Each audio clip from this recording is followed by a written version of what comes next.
Hello and welcome to you all. A new addition to the family here. '08 Kawasaki Versys. Let's change this oil, shall we?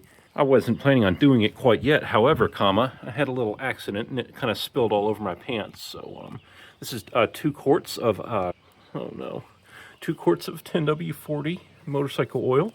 If you come up to the side of the engine here, filter removed, oil capacity. So if you drain the oil and remove the filter, it takes 1.9 liters. I'm going to put in about 2 quarts, maybe leave a little splash left in that second bottle. That should be fine, but I'll show you how to check the level when we're done. Of course, I do not have an oil filter wrench with me. Look on the screen here. Isn't it pretty? That's what you can use to grab onto the filter and break it loose if you don't have the muscles to do it yourself.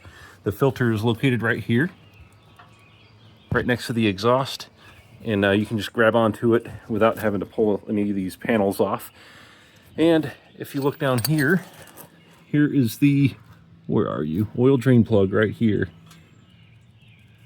A 17 millimeter fits on there for me. And I have a low profile drain pan that holds about 2 quarts. It's a baking pan. I'm sorry. And I have a fill funnel that's full of dead spiders and sawdust. All right, so without further ado, let's go ahead and get this under here. Now, like I said, I don't have an oil filter wrench, but I've already grabbed onto this and turned it.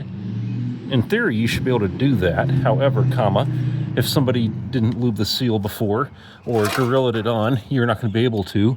But I've found that even if you put some lube on the O-ring, which I'll show you in a minute, it can still get stuck on there, and it's just kind of the nature of the beast. All right, this filter comes off counterclockwise. Let's do that real time here. All right.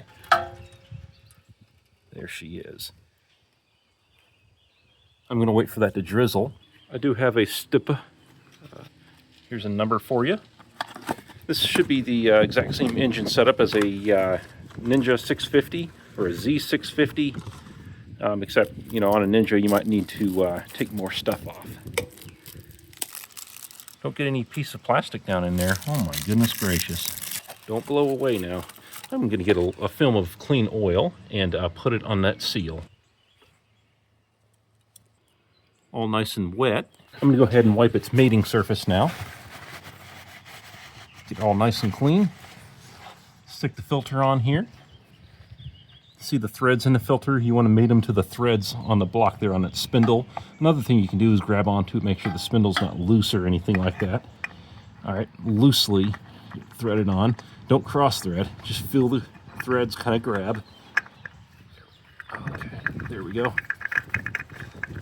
Now watch this. All right, it is contacting right now. It just contacted. Now find the STP logo. Where is it? The STP logo is right about at the 2 o'clock position. So you need to do 3/4 to 1 full revolution. So ideally you'll get the STP logo where you can see it sort of right over here.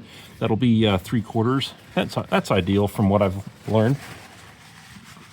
I'm using the paper towel here to get an extra bit of grip on the filter since it's might be kind of slick. Grab onto it.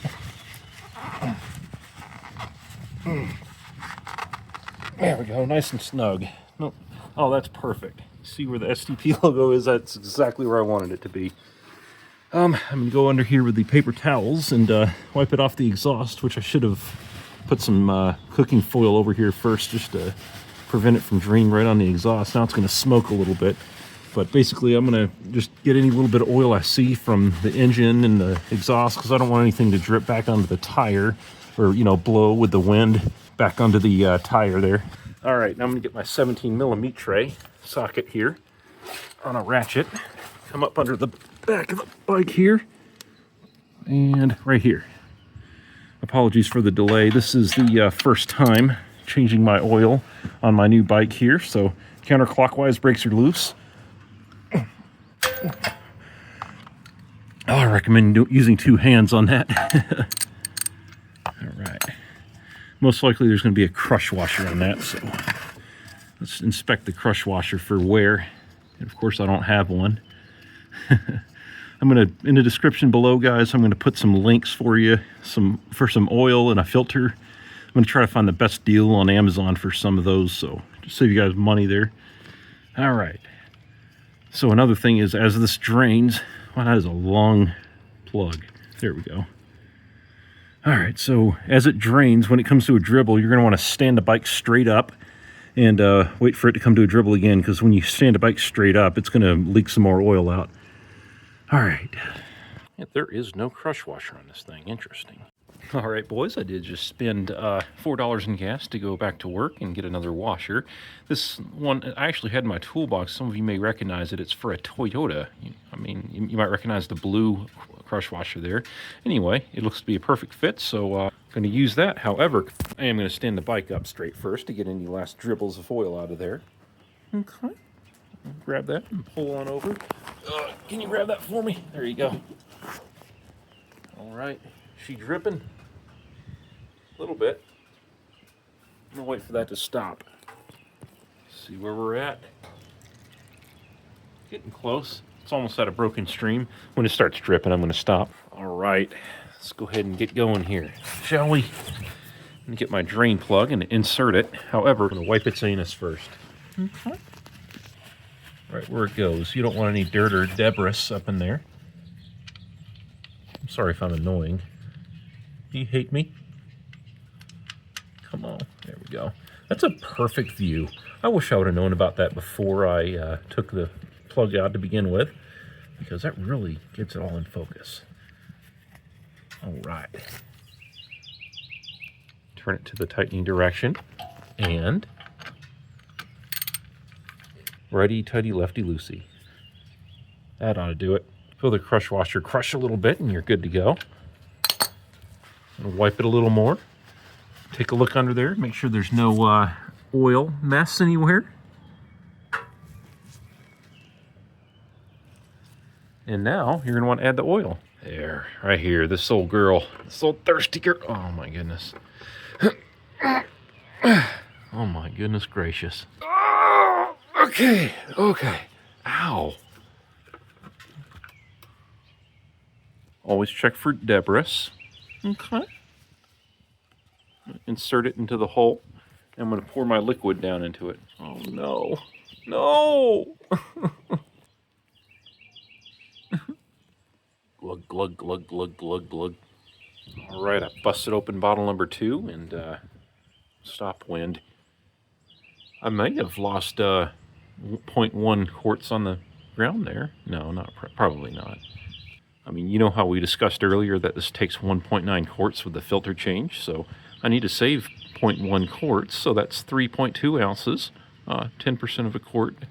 Well, I mean, technically it says liters, so you want to get it down to 100 milliliters. 200 milliliters right there, so you want to get the level about right there. So I'm actually almost down to the 100 milliliters, so it's about half as much that's left in the bottle in. Yeah, we should be good to go. Went a little past it, but then again, it's probably fine. So, oh, yeah, don't forget to take this out, you dill pickle. There we go. Dunk it in that nasty old oil there. Make sure there's no debris on this. You don't want to gum up the threads, but go ahead and get this hole plugged so that you don't get anything dirty in there. Okay. There we go. I just stained this driveway a couple years ago. Ugh. I forgot to mention, before you drain the oil, it would be advantageous to run the engine until operating temperature, give it about 5 minutes of idling. That way it'll warm the oil up so that it drains out faster. And also, when the engine's warm, that means it's been running around, picking up any dirt or debris inside the engine and keeping it in suspension with the oil. So you might get some more deposits out if you drain warm oil out. What a daggum mess. I look like a darn redneck now. Wait a minute. Maybe I am. All right, so now I'm going to go ahead and start the engine, and let it circulate and build pressure through the filter, and check for leaks. Oily hand.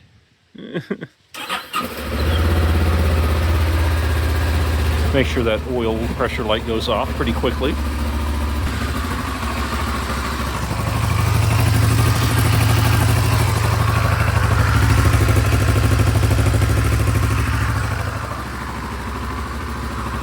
There we go. I was trying to give a thumbs up. After running it for a few minutes, turn the engine off. Give it a few more minutes, wait for the oil to stabilize.